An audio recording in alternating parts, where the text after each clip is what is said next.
Babylon का साहूकार। सोने की 50 मोहरें। बेबीलोन में भाले बनाने वाले रोडन के चमड़े के पर्स में इससे पहले कभी इतनी मोहरें नहीं रही थी। वह राजमहल से निकलकर राजमार्ग पर चलने लगा। उसके हर कदम के साथ उसके बेल्ट में बंधे पर्स में मोहरें खनक रही थी, जो उसे दुनिया का सबसे मधुर संगीत लग रहा था। सोने की 50 मोहरें, सब की सब उसकी। उसे अपनी खुशकिस्मती पर यकीन ही नहीं हो रहा था। सोने की इन खनकती मोहरों में कितनी शक्ति होती है। इनसे वह जो चाहे खरीद सकता है, बड़ा घर, जमीन, मवेशी, ऊंट, घोड़े, रथ, जो भी वह चाहे। वह इनका प्रयोग कैसे करेगा? उस शाम को जब वह अपनी बहन के घर की तरफ जाने वाली गली में मुड़ा, तो वह किसी और चीज के बारे में नहीं सोच पा रहा था। उसके मन में सिर्फ यही ख्वाहिश थी कि वह सोने की उन चमकती भारी मोहरों का स्वामी बना रहे, हमेशा। इसके कुछ दिनों बाद की बात है। शाम के समय परेशान रोडन मैथन की दुकान के भीतर गया। मैथन साहूकार था और लोगों को धन उधार देता था। वह हीरे, जवाहरात तथा दुर्लभ वस्त्रों का व्यापारी भी था। रोडन ने दाएं बाएं कुछ नहीं देखा जहां रंगीन वस्तुएं खूबसूरती से सजी थी। वह सीधा पीछे की तरफ बने हुए घर की ओर गया। वहां पर उसे मैथन एक कालीन पर बैठा दिखा। मैथन भोजन कर रहा था और एक अश्वेत गुलाम उसे खाना परोस रहा था। रोडन सीधे उसके सामने जाकर पैर फैलाकर खड़ा हो गया। उसकी चमड़े की जैकेट के बीच से बालों भरा सीना दिख रहा था। उसने कहा, मैं आपसे एक चीज के बारे में सलाह लेना चाहता हूँ। मैं समझ नहीं पा रहा हूँ कि इस मामले में क्या करूँ। मैथन के पतले और पीले चेहरे पर एक मित्रता भरी मुस्कान आ गई। तुमने कौन सी गलती कर दी है जिसकी वजह से तुम्हें साहूकार के पास उधार लेने आना पड़ा है? क्या जुए की टेबल पर तुम्हें बदकिस्मती का सामना करना पड़ा है, या फिर किसी जवान खूबसूरत महिला ने तुम्हें अपने जाल में फंसा लिया है? मैं तुम्हें कई सालों से जानता हूँ, परंतु तुम मदद मांगने के लिए पहले कभी मेरे पास नहीं आए। नहीं नहीं, वह बात नहीं है जो आप सोच रहे हैं। मैं आपसे धन उधार नहीं लेना चाहता हूँ। इसके बजाय मैं आपकी समझदारी भरी सलाह लेना चाहता हूँ। सुनो सुनो, यह आदमी क्या कह रहा है? साहूकार के पास सलाह लेने कौन आता है? शायद मेरे कान मुझे धोखा दे रहे हैं। नहीं, वे सच सुन रहे हैं। क्या ऐसा हो सकता है? भाले बनाने वाला रोडन बाकी सब लोगों से ज्यादा चतुर है, क्योंकि वह मैथन के पास धन नहीं बल्कि सलाह लेने आया है। बहुत से लोग मूर्खतापूर्ण खर्च के लिए मुझसे धन उधार लेने आते हैं, परंतु वे सलाह नहीं चाहते हैं। बहरहाल, साहूकार से ज्यादा अच्छी सलाह और कौन दे सकता है, जिसके पास लोग अपनी मुश्किल में उधार लेने आते हैं? रोडन, आज तुम मेरे साथ खाना खाओगे। आज शाम को तुम मेरे मेहमान बनोगे। एंडो, उसने अपने अश्वेत गुलाम को आदेश दिया, मेरे मित्र रोडन के लिए कालीन बिछाओ। वह मुझसे सलाह लेने आया है। वह मेरा सम्मानित अतिथि है। उसके सामने बहुत सा भोजन परोसो और मेरा सबसे बड़ा गिलास लेकर आओ। सबसे अच्छी शराब चुनना, ताकि रोडन को उसे पीने में मजा आ जाए। अब मुझे बताओ कि तुम किस मुश्किल में हो। मैं सम्राट के उपहार की वजह से मुश्किल में हूँ। सम्राट के उपहार की वजह से? सम्राट ने तुम्हें ऐसा क्या उपहार दिया है और जिसकी वजह से तुम मुश्किल में हो, और किस तरह का उपहार? मैं शाही रक्षकों के बालों पर नई नोक का नमूना पेश किया था, जिससे सम्राट बहुत खुश हुए और उन्होंने मुझे पुरस्कार में सोने की 50 मोहरें दे दी हैं। इससे मैं बहुत दुविधा में हूँ। दिन भर ऐसे लोग मुझे तंग करते हैं जो मुझसे यह दौलत हथियाना चाहते हैं। मैथन ने कहा, यह स्वाभाविक है। ज्यादातर लोग धन चाहते हैं, जबकि यह बहुत कम लोगों के पास होता है। ज्यादातर लोग उस दौलतमंद व्यक्ति को खोजते हैं जिसने आसानी से दौलत कमाई हो, ताकि वे उसका धन हड़प सकें। परंतु तुम उनसे नहीं क्यों नहीं कहते हो? क्या तुम्हारी इच्छा शक्ति तुम्हारी मुट्ठी जितनी सशक्त नहीं है? ज्यादातर लोगों से मैं नहीं कह देता हूँ, परंतु कई बार हाँ कहना ज्यादा आसान होता है। क्या कोई अपनी बहुत ही प्यारी बहन को दौलत देने से इनकार कर सकता है? निश्चित रूप से तुम्हारी बहन तुम्हें इस पुरस्कार के आनंद से वंचित नहीं करना चाहती होगी, परंतु वह यह धन अपने पति अरमान के लिए चाहती है, जिसे वह एक अमीर व्यापारी के रूप में देखना चाहती है। उसे लगता है कि अरमान को कभी मौका नहीं मिला है। उसने मुझसे आग्रह किया है कि मैं उसके पति को यह धन दे दूं, ताकि वह एक समृद्ध व्यापारी बन जाए। वह यह भी कहती है कि सफल होने के बाद उसका पति मेरा सारा कर्ज चुका देगा। मैथन ने कहा, मेरे मित्र, तुम जिस विषय में सलाह लेने आए हो वह बहुत ही बढ़िया विषय है। धन अपने साथ जिम्मेदारी भी लाता है। धन के स्वामी की जिम्मेदारी बढ़ जाती है। उसके साथियों के साथ उसकी स्थिति बदल जाती है। धन के साथ यह डर भी आता है कि कहीं यह धन चला न जाए या कोई चालबाजी से इसे ले न जाए। पैसे से नेक काम करने की शक्ति और सामर्थ्य मिलती है। इसी तरह धनवान आदमी के सामने ऐसे अवसर भी आते हैं जब बहुत अच्छे इरादों के बावजूद वह मुश्किल में पड़ सकता है।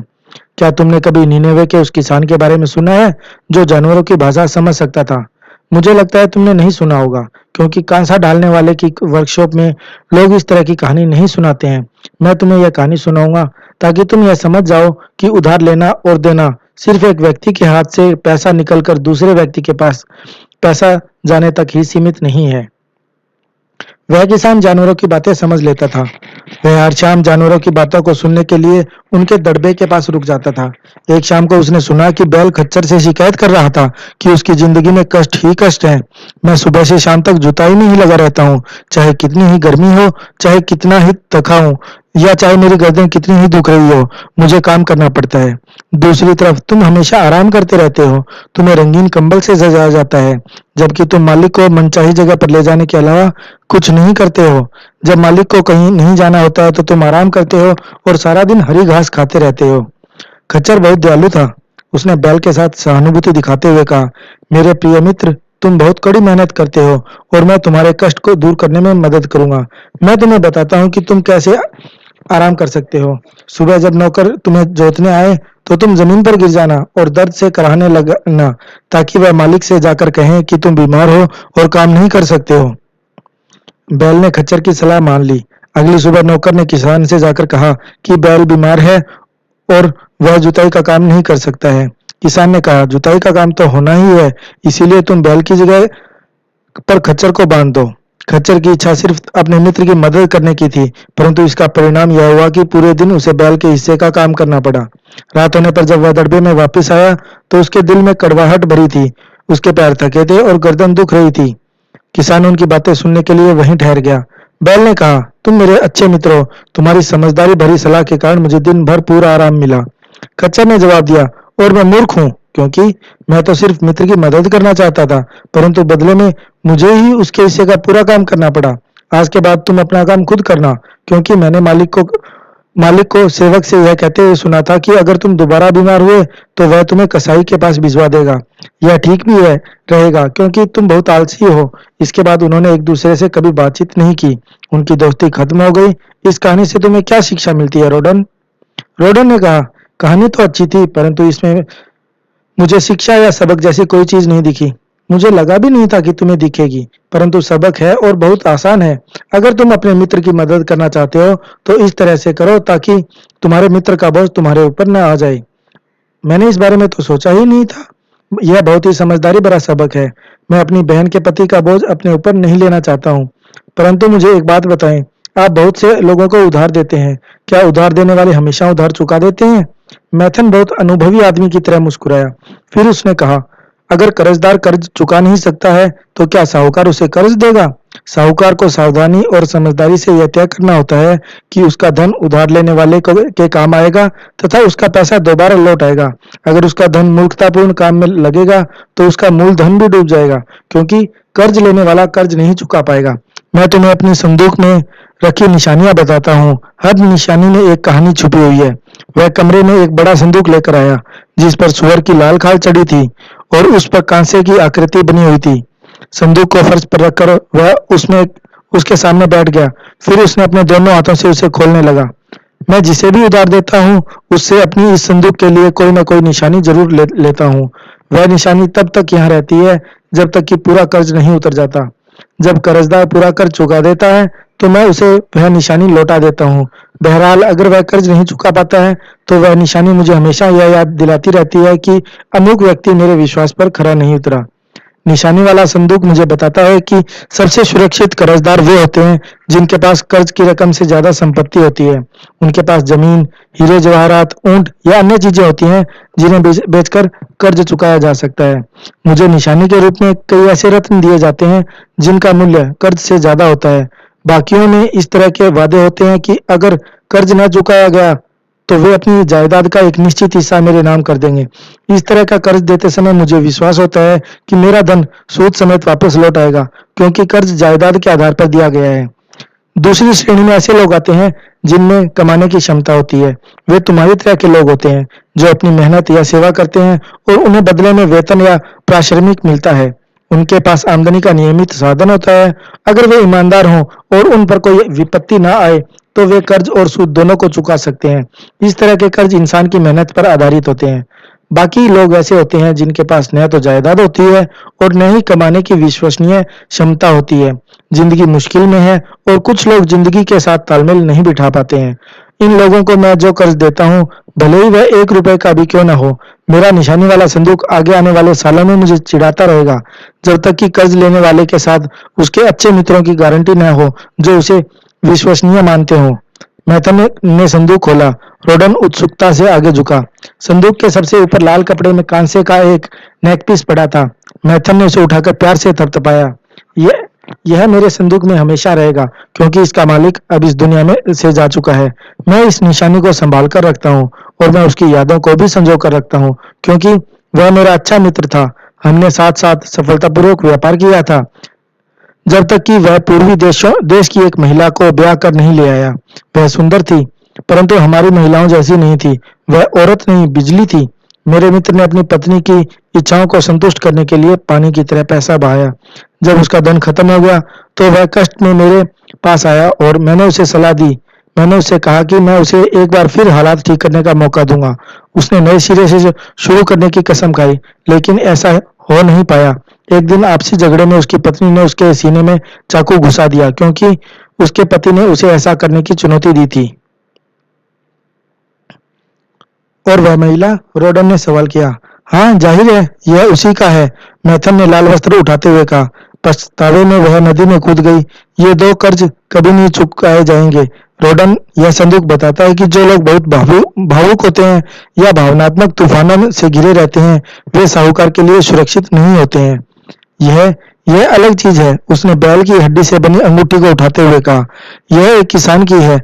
मैं उसकी महिलाओं से गलीचे खरीदता हूँ। उस किसान के खेत पर टिड्डी दल ने धावा बोल दिया और उसके घर के में फाके पड़ने की नौबत आ गई।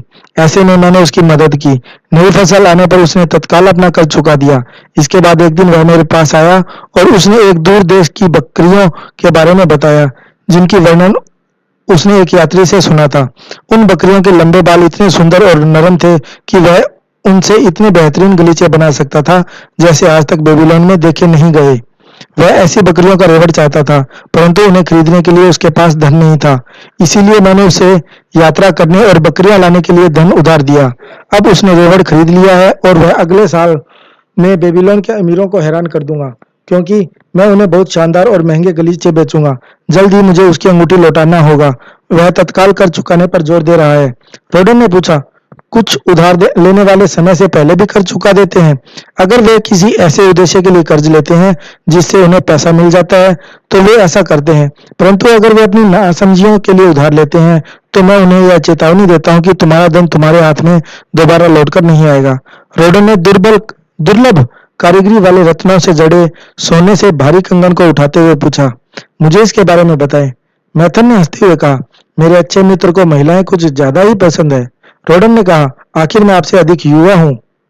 मैं मानता हूँ, परंतु इस बार तुम खामखा रोमांस का शक कर रहे हो। इस कंगन की मालकिन मोटी और बूढ़ी है।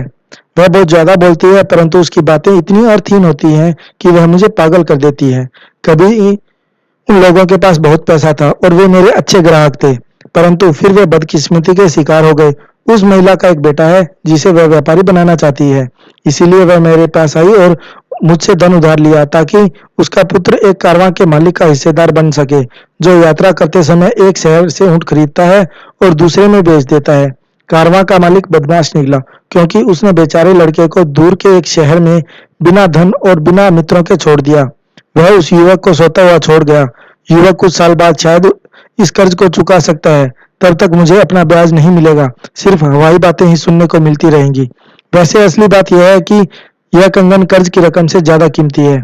क्या इस महिला ने आपसे कर्ज की समझदारी के बारे में सलाह मांगी थी? मामला बिल्कुल ही उल्टा था। उसने कल्पना में अपने पुत्र को बेबीलोन का दौलतमंद और सशक्त आदमी मान लिया था। इसका विरोध करने का मतलब उसे गुस्सा दिलाना था। उसने मुझे अच्छी तरह फटकारा।